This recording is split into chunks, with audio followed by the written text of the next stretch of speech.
You may have heard the claim, the water existing on Earth now is the same as it existed tens of millions of years ago when dinosaurs roamed the planet. In fact, although the atoms that make up water molecules have existed for eons, dinosaurs probably did not once drink the same water molecules that we consume today. This is simply because matter on Earth, such as water, is never destroyed or created. It is changed and recycled. Unlike the one-way flow of energy, matter is recycled within and between ecosystems. Elements that pass through from one organism to the other in closed loops is called biogeochemical cycles. These cycles involve biological processes, geological processes, and chemical processes. Natural biological processes consist of any and all activities performed by living organisms, breathing, burning, and eliminating waste products. Geological processes include volcanic eruptions, the formation and breakdown of rocks, and major movements of matter within and below the surface of the Earth. Chemical and physical processes include the formation of clouds and precipitation, the flow of running water, and the action of lightning.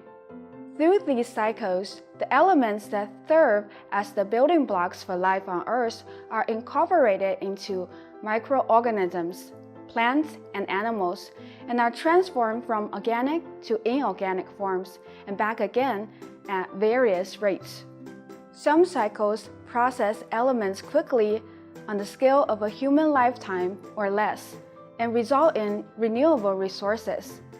Non-renewable resource cycles, however, take much longer, operating on geological timescales such as millions of years. A component of a biogeochemical cycle that holds an element for a short period of time is called an exchange pool. For example, the atmosphere is an exchange pool for water. It usually holds water for just a week or two. A component of a biogeochemical cycle that holds an element for a long period of time is called a reservoir. For example, the deep ocean is a reservoir for water. It may hold water for thousands of years. Human activities also play a significant role in biogeochemical cycles. A broader concept of cycles of matter would be the life cycle of human activities such as manufacturing a commercial product or providing commercial services.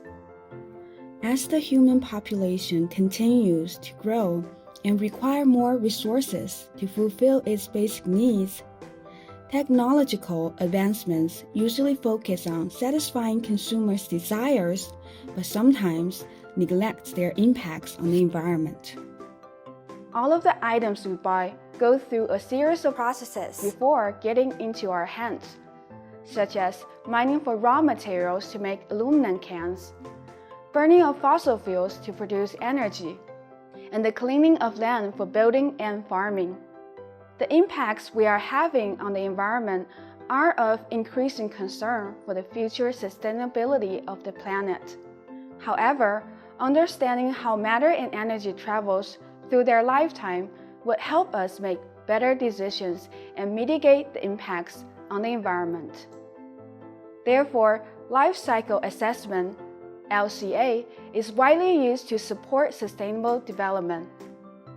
LCA is a modeling tool to assess environmental impacts related to a product during its entire lifespan, from raw material extraction through processing, manufacturing, distribution, use, and disposal or recycling. LCA can analyze and quantify all emissions to the atmosphere, water bodies, and soil in order to estimate the potential impacts on human health, global warming and climate change, ecosystem quality, and resources depletion. There are standards and protocols that need to be followed while doing LCA, and thus should be performed by professionals. Let's look at a simple example of vehicle's life cycle. First, raw ore is mined and used to make the material of the main part of the vehicle. Then the vehicle is manufactured. Afterwards, the car is sent to the customer for use. When the car exceeds its lifespan, it is sent back to the scrapyard, and some parts can be recycled back into materials again. And then life cycle of cars starts all over again.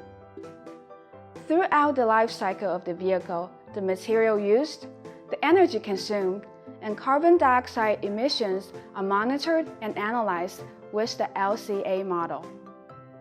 Okay, that will be all for today. In the next 3 sections, we will take a closer look at some of the particular biogeochemical cycles, including the water, carbon, and nitrogen cycles.